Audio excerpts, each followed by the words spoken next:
Hello students, welcome to the second part of Fritz, in which we have to discuss the characterization of both the characters Jayanto and Shankar and also the theme of the story. See, according to the characterization, Jayanto was a man who was always, you can say, moved by memories. So he was so influenced by memories from the past that he chose to go to no other city other than Mumbai because he wanted to see. He had a, you can say, a dream that when he grows up, so he must visit Mumbai once in order to see what changes have come to his town. So that is why he visited Mumbai, because he had spent some part of his childhood in Mumbai. Then he was always quiet and lost when he reached to Mumbai, because some of his old memories began to come back. He recalled some of the old memories and he was in low spirits whenever the narrator, that is Shankar, used to talk to him. So little by little he was haunted by the memories of Fritz also. Since he was a single child to his parents, so he had received everything that his parents knew. Because he was the only child, he had got many toys, many dolls. But since the time when he received that Swiss doll, he was deeply involved in having conversation with that doll. So he was so much pampered by his parents that one day he insisted on having tea, though it was not his age of 6 years to have tea, due to which the incident took place that the tea spilled on his pant and he had to go to change it, and in between, Fritz was brutally battered by a tug of war by a couple of dogs. Then he is a sensitive person also, because he was deeply attached to his doll, and now also the memories of Fritz haunt him so much. And since the time when Fritz was brutally battered by the dogs, according to him, he treated it as a human. And so according to him, Fritz was dead at that time. So he had to bury it. So we can say that he's a man of strong senses, because the time when he observed or when he noticed that somebody is walking on his chest, immediately it came to his mind that it was Fritz, because he had a sense that the person or the creature that was walking on his chest had 2 legs instead of having 4. Then he was a different man, because instead of liking the dolls and talking to his friends, he spent a lot of time in his childhood with Fritz. So he was, because of the help of Shankar only, he started digging the ground in order to remove all his weird notions that it was Fritz that was walking on his chest and so on. Because Shankar had convinced him. Initially, he was not in the mood to have the ground dug in the Devdar tree.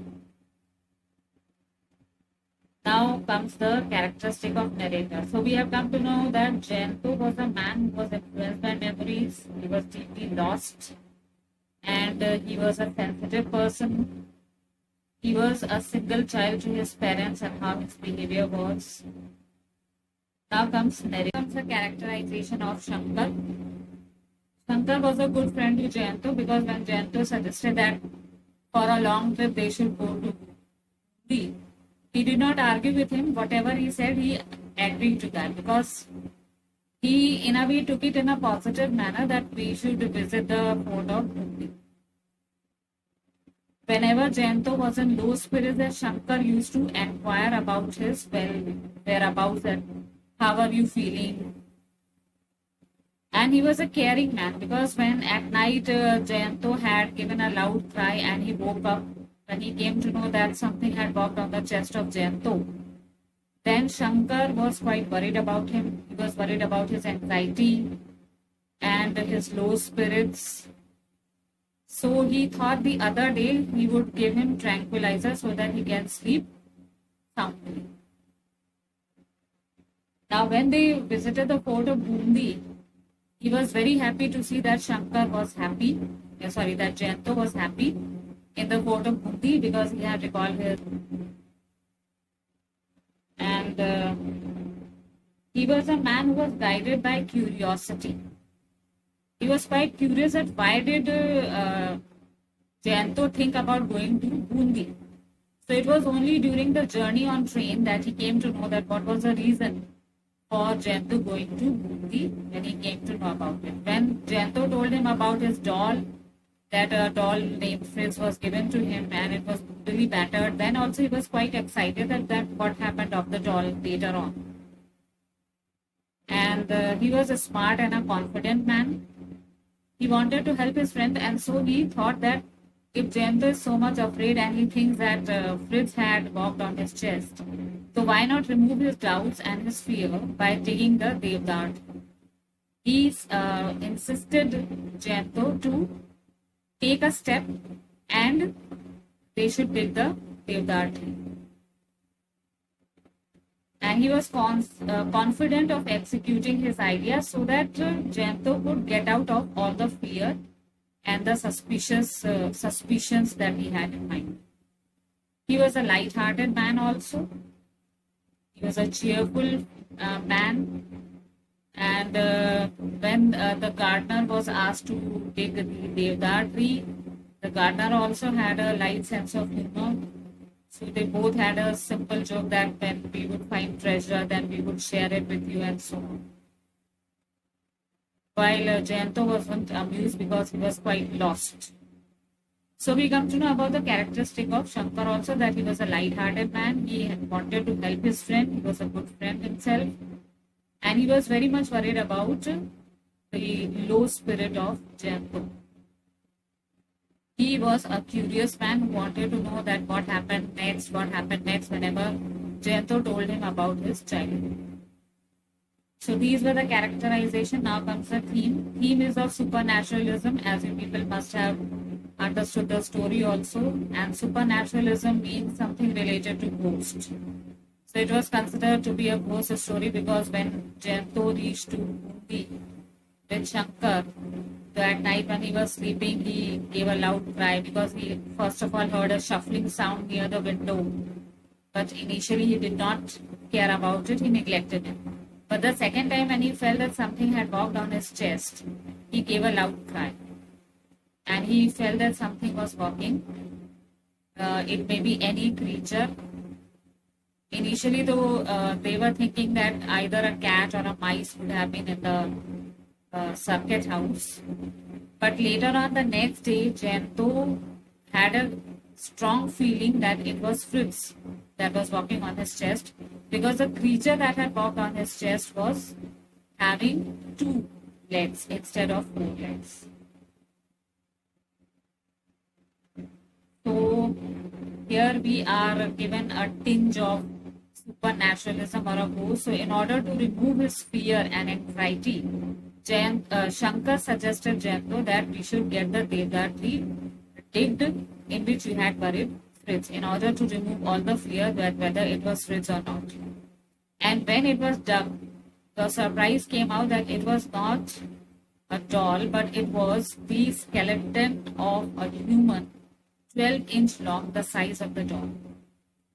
Initially, they were expecting that the doll would have been destroyed and only buckles and the bells and all these metals would be left.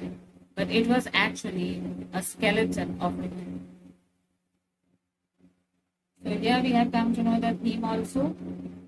Now comes the imagery.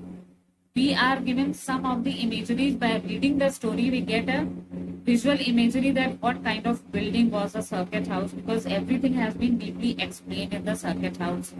That it was, you can say, having only 1-story building, having a tiled roof. Then in front of it was a garden of roses. Behind there were forest trees in which many birds used to make nests. Then there were peacocks which were behind the compound. When you read the story, you come to get a visual imagery of everything. Then the rooms had high ceilings in which there were skylights which you could pull with the help of rope. and the only reminders of the modern days were the electric poles, because nothing had changed in Murti. It looked as if the you can say the ancient age of Rajputana only. Then auditory imagery में a slight noise woke me a little later. Slight noise. So it gives us a auditory imagery. The first time I heard a shuffling noise near the window. This is also auditory imagery. There was something eerie about the silence that afternoon. This is also eerie, means strange. Auditory imagery. Then there was some mysterious atmosphere. To create the mysterious atmosphere, how Satyajit Ray has portrayed it, I noticed Jayanto had turned rather quiet after arriving in. Reading this sentence, we immediately get a notion that how Jayanto would be sitting silently. Jayanto was certainly more emotional than most of the people. Here also we come to know that he was the more emotional than any other person. He stared at the trunk of the tree, frowning. The frowning face, you could have noticed the trunk of the tree. It was easy to see the look of anxiety on his face. All these things, they give us the picture of everything that is happening in front of our eyes. So these were some of the important points that had to be discussed. It was not possible to be covered in the first part of this. So if you have understood all the concepts, I am telling you these things because they will help you to write the long answers in a very vivid manner. Thank you.